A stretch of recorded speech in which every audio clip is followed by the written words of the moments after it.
여러분 안녕하십니까? 구약 서기방법론, 구약 주석방법론.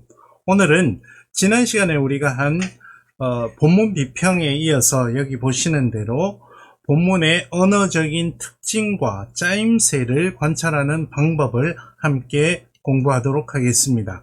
자, 이 과정을 수행하기 위해서 여러분은 무엇을 해야 되는지 간단하게 먼저 안내를 해드리면요. 먼저 여러분이 본문 비평을 통해서 한 일은 본문을 확장했습니다. 고정했습니다.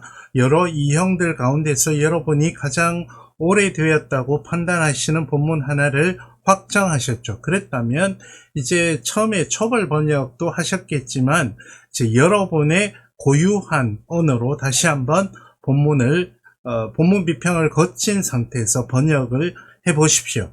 그리고 이제 본문에 있는 언어들을 세밀하게 하나하나 분석을 하는 것입니다. 그것이 오늘 우리가 다룰 과정의 목표입니다. 언어 분석의 과제는 뭘 하느냐 하면 본문의 구문 그리고 의미에 있는 현상과 특징을 의문 수준에서 그리고 조금 더 확장해서 낱말 수준에서 그리고 좀 더 확장해서 문장 수준에서 더 확장해서 장절의 차원에서 그런 어떤 의미가 있는지를 끌어내고 본문의 흐름이나 사고 과정을 설명해 나가는 것이죠. 이런 관찰이 아주 본문의 언어를 분석하는 단계가 앞으로 계속되는 주석의 아주 기초가 되는 작업이기 때문에 굉장히 중요하다라고 말씀할 수 있습니다. 어떻게 보면 앞으로 주석해야 나가야 되는 과정에서 해야 되는 주석거리들을 찾는 중요한 단계다 이렇게 말씀드릴 수 있겠습니다. 여기에는 이제 두 가지로 나눌 수 있는데 본문에 어떤 언어적 특징이 있는지를 미시적으로 분석하는 것과 본문이 우리가 주석하는 특정 단락의 본문이 어떻게 짜여 있는지 짜임새를 구분하는 두 가지 단계로 나눌 수 있습니다. 먼저 본문의 언어적인 특징을 어떻게 분석하면 좋을지 함께 살펴봅시다. 본문의 언어적 특징을 분석하는 데는 몇 가지 차원이 있습니다. 아까 말씀드린 대로 문장 차원에서, 낱말 차원에서, 의문 차원에서 관찰할 수 있습니다. 그래서 첫 번째로 문장 차원에서 본문의 언어적인 특징을 어떻게 관찰하면 좋을까? 이것을 위해서 여러분이 좀 아셔야 될 것이 있는데요. 그것이 히브리어 본문, 특히 마소라 본문의 장절이 어떻게 구분이 되는지입니다. 구분 체계를 좀 아셔야 되는데 마소라 본문 여러분 모음 부호가 마소라 학자들이 만든 모음 부호가 있는 마소라 본문을 여러분이 읽으시기 때문에 여기에는 절을 구분하는 몇 가지 기호들이 있습니다. 그것을 소개해 드리겠습니다. 히브리어 본문은 짝수로 절을 나누는 세분하는 것이 일반적입니다. 그래서 한 절이 끝나는 것은 여기서 보시면 맨 끝에 보시는 실룩, 세로줄과 점 두 개, 실룩으로 절을 구분합니다. 이렇게 구분한 한 절은 여기서 보이는 것처럼 먼저 반으로 나눌 수 있습니다. 반으로 나누는 것은 여기 보이시는 기호처럼 아트나라고 해서 어떤 낱말에 반절이 끝나는 낱말의 마지막 음절 밑에 이렇게 세모 모양의 저 체크 거꾸로 한 모양이죠. 저 기호 아트나라는 기호를 써서 한 절을 반으로 나눕니다. 그래서 여러분이 어떤 본문을 번역할 때도 어디서 반절이 끝나는지를 잘 알고 계시는 것이 좋습니다. 그래서 우리는 잠정적으로 여러 가지로 일컬을 수 있는데 아트나 앞에 있는 반절을 전반절이라고 일컫겠습니다. 그리고 영어로 쓰신다면 A로 쓰시고 줄여서 쓸 땐 전이라고 쓰시면 됩니다. 그리고 아트나 뒤에 있는 반절을 후반절이라고 읽겠습니다. 그리고 영어로 쓰실 때는 B라고 쓰시면 되시고 반절은 다시 반으로 나눌 수 있습니다. 그것을 마지막 그 반절이 끝나는 낱말의 마지막 음절 위에 이렇게 점 두 개로 자켓 파르붐 또는 자켓 카톤이라고 표시를 해서 전반절에도 있을 수 있고 후반절에도 있을 수 있습니다. 그래서 반절을 다시 나누는데 이것을 상반절이라고 하고 전반절과 구분되게 그리고 알파로 표현하고요. 그 나머지 뒷부분을 하반절이라고 표현하고 베타로 표현합니다. 그래서 맨 앞에 4분의 1은 이런 식으로 전상반절 또는 A 알파 그리고 전하반절 A 베타 후상반절 B 알파 후하반절 B 베타 이런 식으로 나누는 것이 일반적입니다. 물론 구약 성경에 있는 모든 히브리어 성경이 이 체계를 따르지는 않습니다. 그러나 대부분 이 체계를 따르고 있기 때문에 여러분이 이렇게 구분하는 것을 알고 계시면 큰 도움을 받으실 수 있겠습니다. 그러면 보기를 들면요. 출애굽기 1장 1절을 보시면 자 전반절과 후반절로 나눌 수 있고요. 전반절은 저기 미스라이마 맨 끝에 점선 네모 두 번째 점선 네모에 있는 것처럼 미스라이마로 끝났는데 라이에 아티나가 있죠. 마지막 음절 마에는 못하기 때문에 그 앞에 아티나가 있고요. 그 다음에 후반절은 마우 끝에 베트 아래에 세로 줄이 있고 그 뒤에 점 두 개로 해서 실룩이 있습니다. 그리고 전반절은 다시 이스라엘 위에 자켓 카톤이 있고 자켓 파르붐이 있고 야곱 위에 또 자켓 파르붐이 있는 것을 알 수 있습니다. 그래서 여러분이 번역을 하거나 나중에 문단을 나눌 때도 이렇게 히브리어에서 어떻게 절 구분을 하는지를 참조해서 절 구분을 하고 번역을 하고 문단을 나눌 때 참조하시면 좋겠습니다. 자, 문장 차원에서 또 생각해 봐야 될 것이 여기 보이시는 대로 문장이 어떤 문장이 구성이 되어 있는가, 개별 문장, 우리가 주석하는 본문의 개별 문장은 어떤 형태의 본문인가를 볼 수 있으면 좋습니다. 제가 이 책을 저술할 때 참조했던 책 중에 독일에 있는 학자 헬무트 우츠 슈나이더라는 학자는 히브리어 문장의 종류를 4가지로 구분을 했습니다. 내용에 따라서, 뉘앙스에 따라서 첫 번째는 표현적 형태가 있는데요. 이것은 화자나 저자가 청자나 독자에게 자신의 태도나 바람, 감정, 특히 감정 등을 표현하는 문장 형태다. 그리고 두 번째 지시적인 형태가 있는데 이것은 호소나 명령을 전달하는, 그럼 주로 명령문 형태가 되겠죠. 그리고 구속적인 형태, 어떤 것을 약속하는 문장 형태다. 그죠? 그리고 선언적인 형태라고 이름을 지었는데 그것은 정보를 전달하는 형태다. 그래서 이렇게 4가지 기준을 가지고 본문을 분석을 하다 보면 이 본문이 무엇을 어떻게 전달하고 있는지를 알 수 있습니다. 그렇다면 무엇을 어떤 어조로 어떤 저자의 감정이나 의지를 담았는지를 구분해서 본문을 분석을 하면 나중에 주석할 때 이 본문이 어떤 분위기인지를 파악하는 데 훨씬 도움이 되겠죠. 그리고 나서 우리가 생각해야 될 것이 문장의 종류입니다. 히브리어 문장은 크게 2가지로 나눌 수 있습니다. 동사가 중심이 되는 언어이기 때문에 동사가 있는 문장과 동사가 없는 문장으로 나눌 수 있는데 동사가 있는 문장을 편의상 동사 문장이라고 하고 조금 이따가 보시겠지만 동사가 없는 문장을 편의상 명사 문장으로 일컫겠습니다. 동사 문장을 여러분이 분석을 하실 때는 동사 형태를 주의 깊게 보셔야 됩니다. 그래서 완료형이 쓰였느냐, 미완료형이 쓰였느냐, 여기에 따라서 어감이 달라지거든요. 그리고 verb 연속법이 쓰였느냐, 아니면 화자의 의지를 담은 의지형 동사가 쓰였느냐, 이런 것을 주의 깊게 보셔야 되고, 또 중요한 것이 변화형이 어떤 변화형이 쓰였는가, 단순형인 칼형이 쓰였는가, PL형이 쓰였는가, 니팔형이 쓰였는가, 히필형이 쓰였는가 등 이런 것들도 주의 깊게 살펴보셔서 제각각의 변화형에 따른 번역을 해볼 필요가 있겠습니다. 그리고 더 중요한 것은 어순입니다. 어순. 일반적으로 히브리어의 자연스러운 어순은 서술어나 동사가 맨 앞에 오는 거죠. 그런데 동사나 서술어 앞에 다른 문장 요소가 와 있다. 그것을 우리가 도치된 어순이라고 이야기를 하는데 일반적인 어순을 VS라고 이야기하고 inverted죠. 도치된 노수는 IVS라고 이야기를 하는데, 도치를 했다는 것은 무슨 뜻일까요? 도치를 했다는 것은 그것을 강조한다는 뜻이 있겠죠. 그러면 주석을 할 때 이 문장에서 이것이 강조되어 있다라는 것을 벌써 문장의 종류를 파악하는 데서 이해할 수 있는 거죠. 그리고 동사가 없는 문장은 좀 전에 말씀드린 대로 명사 문장이다, 이렇게 볼 수 있겠습니다. 그리고 문장이 하나만 있는 것이 아니고 문장이 여러 개가 있을 때 이런 여러 개의 문장이 어떻게 이어져 있는가 또 주의를 기울여서 봐야 되는데, 접속사가 있는 경우에는 접속사가 있는 문장이 되겠죠. synthetic이라고 이야기합니다. 접속사에는 또 대등한 것을 연결해주는 대등 접속사, 접속사 verb 같은 거죠.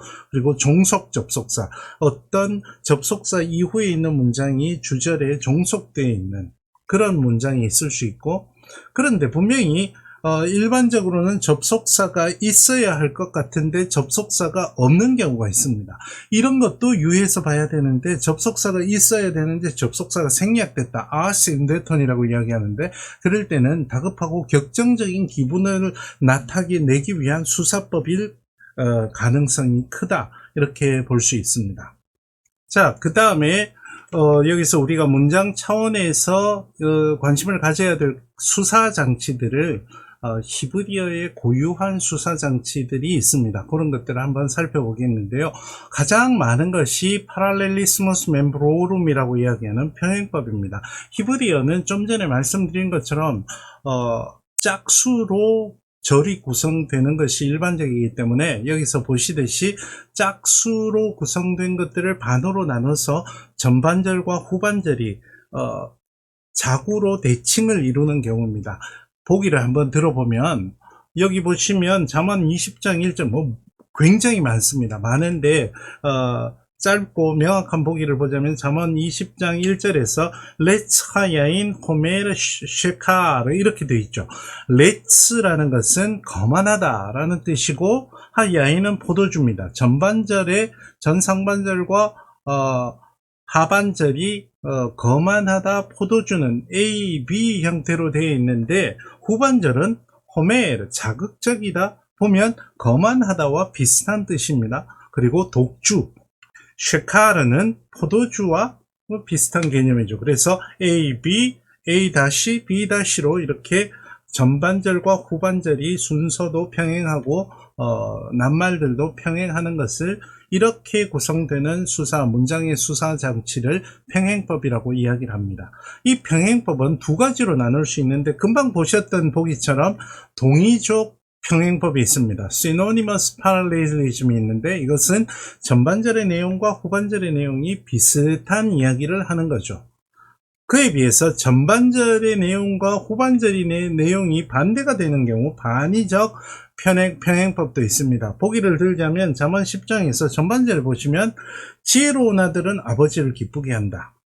그러나 후반절에선 어리석은 아들은 어머니의 근심이다. 자, 보시면 지혜로움과 어리석은 반대 개념이죠. 아버지, 어머니 대칭되는 개념이죠. 그리고 기쁘게 하다, 근심이다, 반대 개념이죠. 이렇게 해서 말하고자 하는 내용, 지혜로운 아들이 되어야 한다는 내용을 강조해주는 문장 차원의 수사 장치라고 볼 수 있습니다. 또 히브리어의 아주 독특한 것 중에 하나가 교차 대꾸가 있습니다. 키아스무스라고 이야기하는데, 키아스무스라는 이름은 문장의 구성을 보면 그리스어 키, 자음 키, 우리가 X처럼 생긴 거 요런 모양이 된다고 해서 키아스무스라는 이름이 붙었는데, 보기를 보시면 금방 아십니다. 하박국 2장 1절을 보시면, 전반절에 보시면 내 초소 위에 내가 설 것이다, 부사구가 먼저 오고 뒤에 동사가 왔죠. 근데 후반절을 보면 내가 서 있겠다, 동사가 먼저 오고 알마초로 해서 부사구가 뒤에 옵니다. 그래서 보시면 A, B, 그 다음에 평행법과 달리 B-가 먼저 오고 A-가 옵니다. 이걸 세로로 이렇게 보면 X자로 대칭을 이루죠. 그래서 키아스무스라고 이야기를 합니다. 이건 히브리어에 있는 굉장히 독특한 문장 차원의 수사 장치라고 볼 수 있습니다. 하박국 2장 1절 같은 경우는 반절이 두 낱말로 두 개의 요소로 되어 있을 때고, 시편 19편 같은 경우에는 반절이 세 개의 요소가 되어 있습니다. A, B, C, C-, B-, A- 이런 식으로 키아스무스를 이루기도 합니다. 그런데요, 이런 키아스무스의 특별한 변형으로, 그리고 히브리어의 독특한 문장 차원의 수사 장치로 지금 여기는 가운데가 비어 있죠. A, B, B-, A- 이런 식으로. 그런데 중앙 집중형 구조라는 것이 파생이 되는데, 그건 무슨 말이냐면 가장 가운데 하나가 있고 나머지가 이렇게 둘러싸면서 햄버거처럼 이렇게 대칭을 이루는 겁니다. 보기를 보시면 금방 압니다. 요나서 1장 3절의 본문의 문장을 이렇게 분석을 해보면 A, B, C, D 하고 C-, B-, A-에서 각자 그 대칭을 이루는 것을 보면 비슷한 내용들이 평행을 이룹니다. 그런데 한가운데 다시스로 간다 라는 말이 있는데, 다시스라는 말이 맨 앞에도 있고 맨 끝에도 있고 가운데도 있죠. 그래서 히브리어는 중요한 것을 가운데 두는 경향이 있습니다. 그래서 요나가 하나님의 낯을 피해서 반대 방향으로 갔다, 이것을 강조하기 위해서 문장을 이렇게 수사적으로 구성을 했다고 볼 수 있겠습니다. 이것이 중앙 집중형 구조로 교차대국법의 일종의 변형이라고 볼 수 있겠습니다. 자, 그런가 하면 본문에 시연을 구성하는 독특한 방법들이 있습니다. 물론 이제 다른 언어권에서도 흔히 찾아볼 수 있는 것들이기도 하죠. 가장 많이 볼 수 있는 게 후렴구입니다. 레프랑이죠. 우리도 후렴이 매 절마다 한 번씩 계속 부르게 되죠. 그런 것처럼 이사야, 보기를 들어서 이사야 9장 7절부터 10장 4절의 본문을 보면 주기적으로 그의 손이 여전히 펴져 있으리라, 이 심판 신탁에서 이것이 후렴구처럼 계속 나오는 것을 볼 수 있고, 구약성경에서 시문에서 특히 이 후렴구를 흔히 발견할 수 있습니다.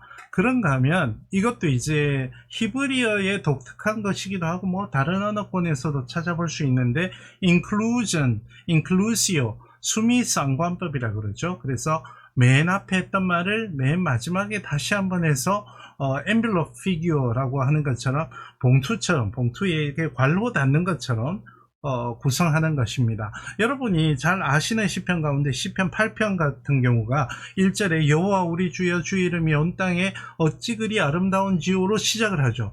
맨 끝에 가보시면 그 말이 또 나옵니다. 그래서 이 한 시편의 중요한 진수를 이렇게 처음과 마지막에 두는 경우가 있고요. 가령 145편부터 150편까지는 할렐루야로 시작해서 할렐루야로 끝나서 이렇게 수미상관을 이루기도 하죠. 이런 것도 있고요. 또 아주 재밌는 것이 알파벳형 acrostic이라고 이야기를 합니다. 여기 S가 아니고 맨 앞에 A여야 됩니다. acrostic이라고 이야기하는데, acrostic은 뭐냐면 히브리어 자음이 22개가 있는데 시연을 자음 순서로 시작하도록 하는 거죠. 우리말로 하면 뭐 달타령 또는 거짓타령, 일자나 한자 들고 이자나 한자 들고 이런 식으로 맨 앞에 있는 것들이 순서의 규칙이 있는 거죠. 그 규칙이 알파벳 순서가 되는 겁니다. 그 극단에 있는 것이 시편 119편인데 시편 119편은 한 알파벳을 8번씩 씁니다. 그래서 1절부터 8절까지는 첫 번째 자음인 알렙으로 다 시작하고 9절부터 16절은 베트로 다 시작하고 이런 식으로 해서 176절이 되는 건데, 보시면 이렇게 되어 있습니다. 여기 두 번째 단락부터가 119편인데요. 알렙으로 여기 다 시작하는 게 보이시죠? 1절, 2절, 3절, 4절, 5절, 6절, 7절, 8절. 그리고 두 번째 이연은 9절부터 해서 베트로 다 시작하고 그 다음에 김멜로 다 시작하는 것을 볼 수 있습니다. 이런 것이 알파벳 시편인데, 사실 이런 알파벳 시편은 번역 성경에서는 제한할 수가 없죠. 좀 전에 우리가 봤던 키아스모스 교차대꾸법 같은 경우도 번역 성경에서 우리말에서는 이 히브리어 어순을 그대로 살리기가 어렵기 때문에 번역 성경에서는 보기가 어렵고요. 사실은 원어를 봐야만 알 수 있는 그런 내용이긴 합니다. 자, 두 번째는 낱말 차원으로 본문의 언어를 어떻게 관찰할 수 있을지 살펴보겠습니다. 여러분, 비유로 잘 알고 계시는 개념들이 있습니다. 은유죠. 은유. A는 B다 하는데, 여기 보시는 것처럼 야훼는 나의 반석이시다 라는 진술이 있을 때, 반석이 이제 상징어죠. 상징어인데 야훼를 반석에 비유하는 거죠. 그러면 중요한 게 뭐냐면 반석에 여러 가지 속성이 있을 겁니다. 돌의 속성이 여러 가지가 있죠. 그 중에서 야훼가 돌이시다 라고 했을 때는 푸는 열쇠가 있습니다. 그 열쇠를 찾는 것이, 그래서 반석이 어떤 의미가 있는지를 끌어내는 것이 주석의 목적인 거죠. 그러면 이것을 어떻게 끌어내느냐, 이것이 이제 우리가 앞으로 배우는 여러 가지 방법들 중에 포함이 되어 있는 겁니다. 핵심적으로 말씀을 드리자면 히브리어에서 반석이 상징적으로 쓰였을 때 어떤 의미가 있는지 살펴보고 문맥상 우리가 주석하는 본문과 같은 의미일 것이 어떤 것이 있느냐를 살펴보면 그 열쇠를 찾을 수 있는 거죠. 이것은 은유는 A는 B다, 내 마음은 호수요. 우리가 국어 시간에도 예전에 많이 배웠던 것이죠. 직유는 우리가 아는 것과 똑같습니다. 무엇처럼, 히브리어 전치사 주로 크가 여기에 쓰입니다. 깊은 바다로 돌처럼 잠겼다. 마찬가지로 돌이라는 것의 속성이 여호와는 나의 반석, 그러면 직관적으로 볼 때는 변함없는 속성, 듬직한 속성 이런 것들이 있겠죠. 그런데 돌처럼 잠겼다 했을 때는 이 돌이라는 상징어에 무겁다라는 속성이 여기에 쓰인 거죠. 같은 돌이 쓰였지만 의미는 다른 거죠. 그래서 그런 의미들을 찾아가는 것이 주석입니다. 그 다음에 allusion이 있습니다. 인유, 끌어서 쓰는 거죠. 어떤 책에서 진술을 하는데 다른 책에 있는 개념을 쓰는 거죠. 이를테면 호세아 12장 3절부터 6절에서는 호세아가 창세기에 있는 야곱과 에서 이야기를 끌어와서 쓰는 거죠. 그러면 원래 창세기의 야곱과 에서 이야기와 호세아서에서 쓴 야곱과 에서 이야기에 공통점이 있을 것이고 또 차이점이 있을 것인데, 그런 공통점과 차이점은 무엇이고 또 왜 그런 공통점과 차이점이 생겼을까? 흥미롭지 않습니까? 이런 것들을 풀어나가는 방법들을 우리가 구약 주석 방법론에서 구체적으로 배운다고 보시면 되겠습니다. 풍자는 아이러니인데요, 문자적 의미와 표현하는 것이 반대가 되는 경우입니다. 반어법, 일종의 반어법이죠. 이 보기를 보시면 금방 아실 수 있습니다. 너희는 베델에 가서 범죄하고 길갈에 가서 죄를 더하며 아침마다 너희 희생을 3일마다 너희 11조를 드려라. 이것이 너희가 기뻐하는 바다. 이건 이제 죄를 지어라는 말이 아니죠. 죄를 짓는 사람들을 향해서 하는 심판의 언어를 비꼬아서 반대로 표현하는 거죠. 그래서 이게 풍자다라는 것을 낱말 차원에서 파악할 수 있어야지 제대로 된 주석을 해낼 수가 있을 것이다. 그 다음에 히브리어의 아주 독특한 수사법 중에 하나가 대조제휴법, 메리스무스입니다. 이 메리즘 또는 메리스무스는 뭐냐면 히브리어 어법이죠. 독특한 어법인데 양쪽 극단에 있는 것을 들어서 그 안에 있는 것을 모두 아우르는 것을 말합니다. 보기를 보시면 금방 아는데 시편 95편 5절 같은 경우에 마른 땅과 바다라는 개념이 나옵니다. 마른 땅과 바다는 반대 개념이죠. 양극단에. 그래서 이 양극단의 개념을 들어서 온누리라는 말을, 온 세상이라는 말을 직설적으로 하지 않고 마른 땅과 바다라는 표현을 하고요. 피와 살이라는 것을 통해서 희생제물이라는 말 대신에 문학성을 높이는 거죠. 이러한 대조제휴법이. 그리고 늙은이와 젊은이, 늙은 사람과 젊은 사람 합치면 모든 사람이죠.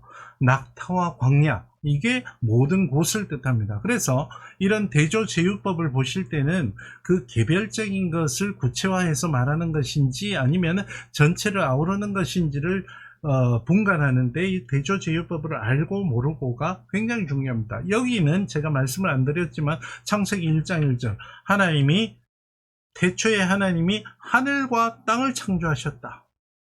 근데 중간에 뭐가 많잖아요, 그죠? 그 하늘과 땅이라는 말을 통해서 모든 것을 창조하셨다는 말을 대신하는 거죠. 이것도 메리즘입니다. 대조제휴법인 거죠. 여기까지 뭐 낱말 차원의 언어적 특징을 분석하자면 더 많지만 여기까지 정도로 소개를 해드리고 그 다음에 의문 차원으로 건너가겠습니다. 지금까지는 어떤 낱말이라면 의문은 낱말을 구성하는 음절의 발음과 자음과 모음의 차원입니다. 이것은 정말 히브리어를 세심하게 관찰하지 않으면 찾기가 쉽지 않은 분석이죠. 의문 차원의 분석에는 몇 가지가 있는데 처음에는 assonance, 유음화가 있습니다. 억양이 있는 두 낱말의 자음은 다르지만 비슷한 모음이 반복되는 것입니다. 또 이렇게 한꺼번에 보기를 보시면 다 합니다. 두음법, alliteration이 있습니다. 두음법은 시작하는 낱말을 시작하는 자음이 같은 소리가 나는 거죠. 그리고 반대로 가군, 라임은 낱말에 끝나는 것이 같은 소리가 나는 자음이나 모음으로 끝나는 거죠. 그래서 보시면 이 모든 것을 다 갖추고 있는 아주 재밌는 보기가 있습니다. 이사야 22장 5절을 보시면 읽어보면요. 요음 빼면 굉장히 재밌습니다. 요음 머후마 우 머부사 우 머부카 딱 들어보시면 어떻습니까? 요음 머후마 우 머부사 우 머부카. 자, 여기에 뭐가 있는지 한번 봅시다. 메우마 우 메부사 우 메부카가 하면 혼란과 학대와 소란, 아주 그 혼돈스러운 모습을 이렇게 발음을 통해서도 비슷한 소리가 나는 것들을 통해서 한데 묶어서 표현을 하는 거죠. 유음화가 뭐가 있습니까? 으우아, 세 낱말 다 으우아 모음이 같죠. 그리고 두음법, 맨 앞에 뭐로 맴으로 시작하는 게 두음법. 그리고 가군은 아로 끝나죠. 다. 이게 이제 유음화, 두음법, 가군이 한꺼번에 들어있는 그런 보기다라고 해서 이 보기를 보시면 이 세 가지를 한 번에 볼 수 있습니다. 그런가 하면 워드 플레이가 있습니다. 말놀이라고 하죠. 비슷한 발음이 나는 낱말들을 통해서 파르오노마시아라고 해서 유음어휘가 있는데 여러분 교재 257쪽에 이사야서 유명한 복입니다. 이사야서 5장 7절을 보시면 그들에게 정의를 바라셨더니 미시파트거든요. 정의가 도리어 포학이요 미스파흐입니다. 그래서 미시파트를 바라셨는데 미스파흐가 있었다. 발음이 비슷하지만 정반대의 뜻이죠. 그리고 그들에게 공의를 바라셨더니 스다카를 바라셨더니 부르짖습니다. 스아카. 이렇게 발음이 비슷한 것을 통해서 말하고자 하는 것을 더 강조하는 유음어휘, 워드플레이 중에 하나고요. 동음이의와 다의가 있습니다. 호노니미와 폴리세미가 있는데 뭐냐면 호모님이 동음이의는 여러분 시니피앙과 시니피에의 개념을 아십니까? 시니피앙은 기표, 시니피에는 기의, 나무라는 낱말이 있을 때 시니피앙은 나, 니은, 아, 미음, 우 요 글자를 시니피앙이라고 한다면 시니피에는 이것이 뜻하는 바죠. 그 시니피앙, 시니피에의 개념을 일단 아시고 한 시니피앙을 여러 시니피에가 공유하는 경우 우리말에도 눈, 배 이렇게 그 시니피앙이 같지만 뜻이 다른 낱말들이 있죠. 그런 겁니다. 창세기 2장 25절 같은 경우에 아룸이라는 낱말이 2장 25절에서는 벌거벗음이라고 쓰였지만 3장 1절에서는 같은 낱말이 간교함을 뜻할 수 있는 거죠. 이것도 이제 유음어휘의 워드플레이라고 볼 수 있고 폴리세미는 한 시니피앙의 의미가 분화해 나가는 겁니다. 여러 가지 의미로 분화해 나가는데, 에가서 모에드가 에가서 2장 6절에 쓰이는데, 모임이라는 뜻에서부터 회막, 절기라는 뜻으로 분화해 나가는 것입니다.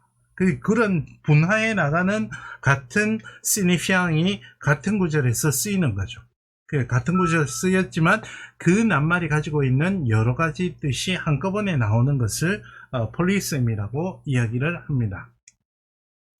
그런가 하면 본문을 읽다 보면 눈으로 봤을 때 이게 워드플레이구나 라는 것을 볼 수 있는 것이 시각적 말놀이, 비주얼 워드플레이가 있는데, 그 대표적인 것이 아트바쉬라는 이름이 있습니다. 먼저 제가 정의를 한번 읽어드리면, 본문 비평에서 다룬 필사오류의 가능성을 의도적으로 자음을 교체하거나 순서를 바꾸거나 이런 것들이 일부러 자음을 교체하거나 마치 실수처럼 의도적으로 일으켜서 수사적 효과를 노리는 워드플레이를 뜻하는데요. 이게 이제 본문 비평 단계에서부터 본문의 수사적 의도성과 효과를 면밀히 살펴봐야지 이게 아트바쉬인데 필사 오류다 이래버리면 안 되죠. 그 대표적인 경우를 제가 여러분 교재 258쪽에 예레미야 25장 26절과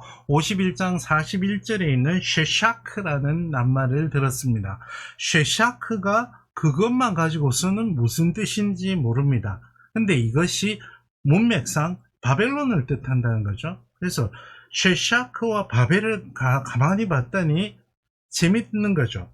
쉐샤크는 히브리어 자음 어순에서 뒤에서 둘째, 쉰이 뒤에서 둘째고, 카프가 뒤에서 12째거든요. 근데 바벨을 봤더니 앞에서 둘째고, 라메드가 앞에서 12째인 거죠.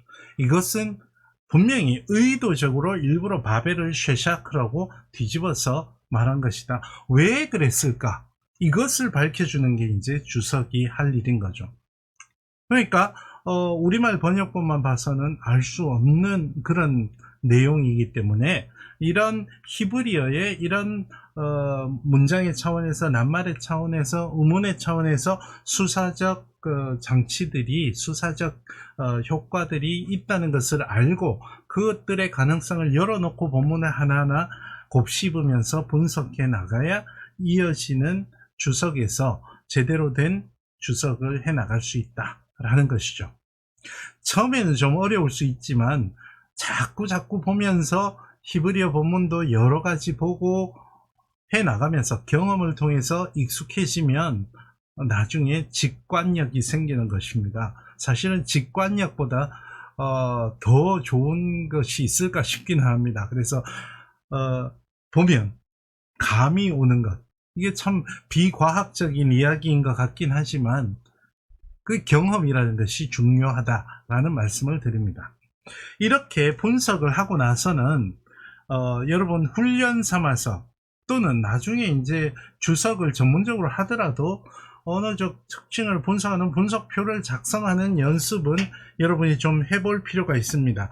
제가 여러분에게 나눠드린 교재에도 260쪽에 보면 그 표에 보기가 있는데, 거기는 시편 123편을 보기로 했는데 우리는 한번 146편 첫 번째 처음 4절을 가지고 한번 그 보기를 들어보겠습니다.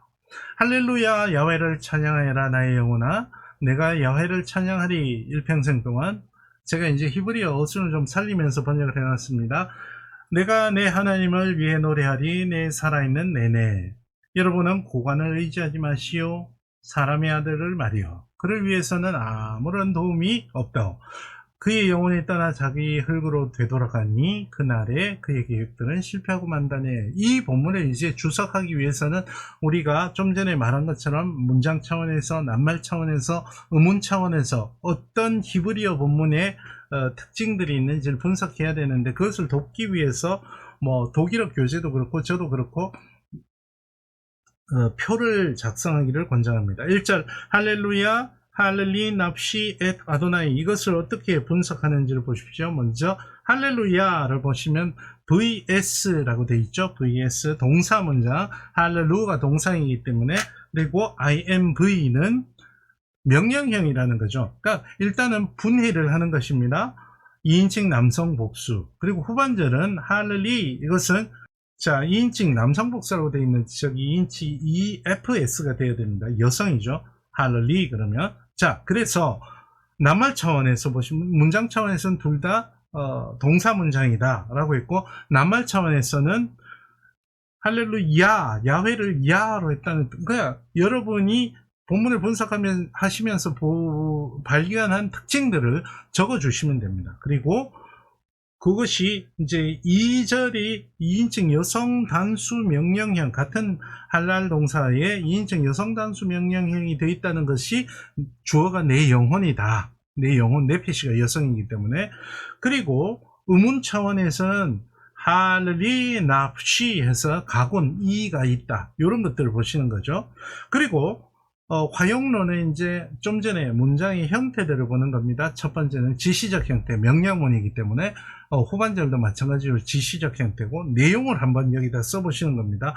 보편적인 찬양 초청이죠. 할렐루야, 여러분은 여호와를 찬양하십시오. 보편적이죠. 그런데 조금 구체적으로 시인의 자기 요청, 자기를 향해서 찬양을 초청하는 거죠. 그래서 이 표를 작성할 때는 일단은 여러분이 발견한 것들을 쭉 데이터베이스를 입력한다는 생각을 가지고 한번 작성해 보시면 좋습니다. 2절을 보시면 마찬가지로 2절에서는 동사 형태가 바뀌었죠.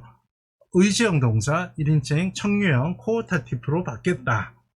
그리고 낱말 차원에서는 야훼고 후반절에는 목적어가 하나님이다. 그리고 일평생 동안과 살아있는 내내 평행을 이룬다. 이런 것들을 알 수 있고, 의문 차원에서 보면 두 문법이 있다. 뭐 하야이, 그 다음에 뭐 오디, 이런 식으로. 그리고 아할라, 그 다음에 아자므라, 아로 시작하는 두 문법이 있다. 이런 것들이 이제 읽을 때 시적으로 문학성을 더하는 내용이죠.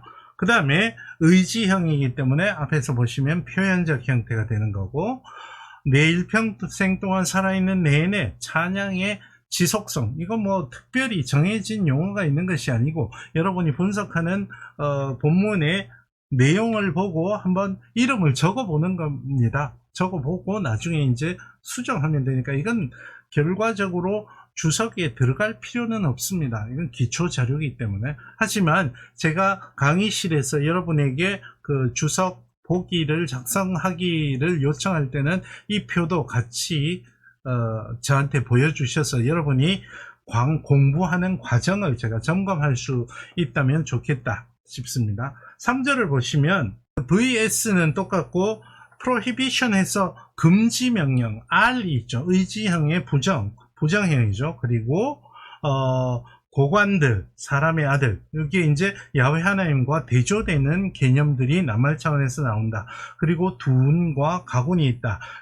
빔, 느디빔, 그리고 미벤 아담, 그래서 맴으로 끝나고 베트로 시작하는 두운과 가군이 있죠. 그리고 의지형 동사이기 때문에 지시적 형태이고, 유한한 가치 의존하는 것을 경계한다. 고관들, 사람의 아들들은 유한한 가치 세계를 상징하는 거죠.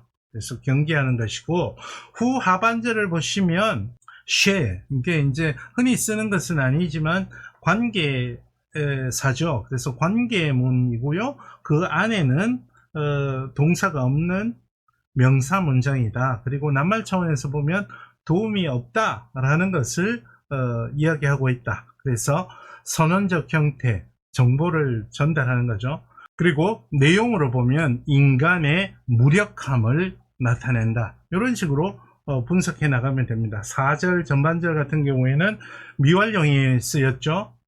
테츠라고. 그리고 낱말 차원에서는 그의 영혼이 주어가 되고, 흙으로가 눈에 띈다. 일단 눈에 띄는 걸 여러분 써 주십시오. 그리고 3인칭 남성 단수 인칭 대명점이가 계속 쓰여서 가군을 이루고 있고, 마찬가지로 정보를 전달하는 선언적 형태고, 인간의 물리적 유한성, 죽음을 이야기하고 있죠. 이런 것들이 나중에 이 시편의 본문을 주석할 때 주제로 어떤 주제를 서술하고 있는가를 말할 때 중요한 요소가 되고, 인간의 후반절에서는 사회적 계획들, 사회 가운데서 계획했던 것들이 죽고 나면 실패한다라는 내용이니까 인간의 사회적 유한성. 그래서 이런 내용들은 여러분이 한번 직접 정의를 해 보시면, 너무 어렵게 생각하지 마시고, 누구에게 보여주려고 하는 것이 아니고 여러분의 주석이 기초 자료이기 때문에 한번 정의를 해 보시면 좋겠다 싶습니다.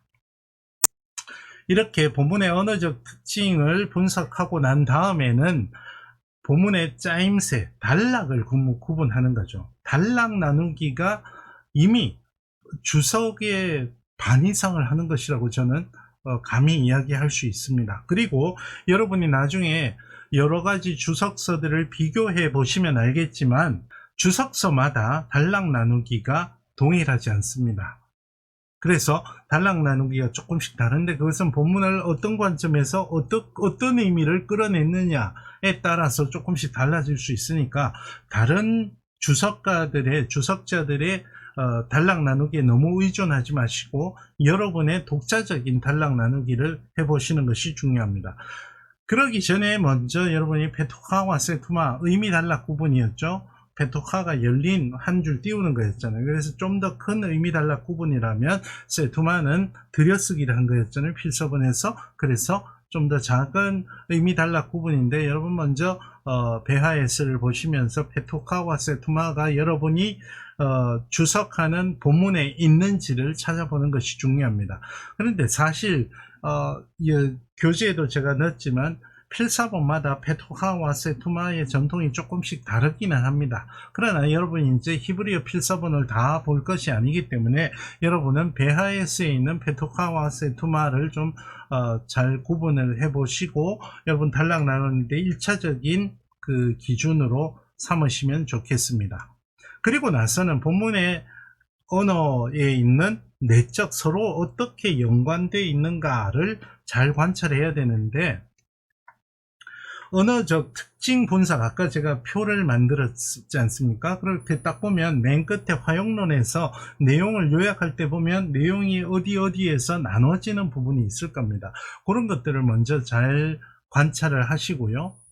그리고 개별 단위들이 그 절이나 절들의 몇 절이 어떤 주제를 진술하고 있는지, 무슨 내용을 진술하고 있는지를 잘 관찰해 보시면 단락 나누기의 기초적인 자료가 되고, 더불어서 언어적으로 서로 연관성이 있는가, 앞절에 나온 낱말이 뒷절에 나오는가, 아니면 앞절에서 사용된 수사 기법이 뒷절에 이어지고 있는가, 이런 것들도 단락 나누기의 기초 자료가 됩니다. 화법, 직접 화법이냐, 간접 화법이냐, 의제형 동사냐, 그리고 인칭이 3인칭이냐 1인칭이냐, 요것을 잘 보셔야 됩니다. 화자가 누구냐, 청자가 누구냐. 우리말 성경에서는 명확하지 않은 것들이 히브리어 성경에서 이 화자나 청자, 인칭이 달라지는 경우가 있고, 특히 화법 같은 것들은 히브리어 동사를 잘 분석을 해야 되기 때문에 아까 그 표가 굉장히 중요하다라고 볼 수 있습니다. 그리고 어떻게 서로 연관되어 있는가를 보면서 또 눈여겨봐야 될 것이, 본문 안에 서로 충돌하거나 모순이 되는 것이 없는가. 히브리어 성경이라는 것은 한순간에 이렇게 완성이 된 상태가 아닐 가능성도 있기 때문에 몇 가지 단계를 거쳐서 문헌화가 됐을 가능성이 있습니다. 그래서 우리가 역사 비평 방법론들을 배우는 거고요. 그래서 그런 관찰의 출발점이 본문 안에 대립하거나 모순하는 요소를 찾아내는 것입니다. 그래서 다시 말씀을 드리면 본문의 통시적인 성장 과정의 문제를 찾아내는 것이고요. 내용에 있어서 이질적인가나 모순이 되는 것이 있는가를 보셔야 되고, 또 같은 개념을 나타내는 용어가 서로 다른 용어가 혹시 쓰였는가. 예전에 기억하실지 모르겠지만 출애굽기 홍해 건너는 사건에서 어떤 부분에서는 야빠샤를 쓰고 어떤 부분에서는 헤바를 쓰는 것처럼 이렇게 같은 개념의 서로 다른 용어가 되풀이해서 나오는가. 이것들이 이제 다음 시간에 배울 문헌 비평을 위한 아주 중요한 준비 단계입니다. 여러분이 역사비평을 초급 단계에서 할 때는 역사비평은 주석서에 있는 것들을 보고 이해하는 것, 이렇게 오해하기 쉽습니다. 그게 아니라 역사비평가들도 이런 본문 관찰에서 이질적인 요소들을 찾아내고 그 이질적인 요소들의 원인을 찾아가는 그런 노력에서 주석에서 이론들을 내는 거기 때문에 여러분도 직접 한번 해보시는 것이 중요합니다. 한번 시편 123편의 보기로 여러분 교재에 있지만 한번 설명을 해드리겠습니다. 먼저 본문의 언어의 내적 연관성을 먼저 살펴보겠습니다. 이 시편 123편 자체는요, 120편부터 134편의 공통적으로 시작하는 표제, 순리의 노래, 쉴 하말롯 이라는 표제로 시작을 합니다. 그리고 그 다음 시편 124편의 첫머리에서도 같은 표제 쉴 하말롯이 나오고요. 그렇기 때문에 이 시편은 순리의 시편 가운데 하나로 완결된 순리 시편 모음집이 120편부터 134편이 있는데 여기에 123편이 하나의 완결된 시편으로 독립 단위로 들어가 있음을 알 수 있습니다. 그 다음에 이제 본문에 있는 심상들을 살펴보는데요. 1절에 있는 눈이 있습니다. 눈의 심상. 여러분 시편 123편 본문을 보시면 좋습니다. 1인칭 단수 내 눈이라고 이야기합니다. 그리고 당신, 야훼를 당신으로 부르죠. 2절은 근데 같은 눈의 심상인데 우리로 되어 있습니다. 이 변화에 주목해야 되는 거죠. 그러면 1절과 2절의 화자와 청자가 달라졌다는 것을 알 수 있습니다. 더군다나 야훼가 3인칭으로 일컬어집니다. 그러면 1절과 2절 사이에는 단절이 분명히 보일 것입니다. 3, 4절은 또다시 1인칭 복수주어인데요. 야훼가 2인칭으로 다시 바뀝니다. 그러고 보면 여러분이 단락을 나눌 때 이 시편은 주로 1, 2절, 3, 4절로 나누기가 쉬운데 그게 아니라는 것이 벌써 이 부분에서 드러나는 거죠. 모순이 금방도 말씀을 드렸지만 1절과 2절, 2, 4절은 인칭이 달라지죠. 1인칭 단수와 1인칭 복수로. 그리고 2절과 1, 3, 4절은 야훼를 2인칭으로 일컫냐 3인칭으로 일컫냐에 따라서 달라지죠. 그리고 2절과 1, 3, 4절은 분위기 또한 다릅니다. 신뢰의 분위기냐 탄원의 분위기냐 이게 다릅니다. 그리고 이 차이점은 1절과 2절 그리고 3, 4절을 이질적인 것으로 보일 수 있게 합니다. 그래서 이게 서로 앞뒤가 안 맞지 않는가라는 생각을 할 수 있습니다.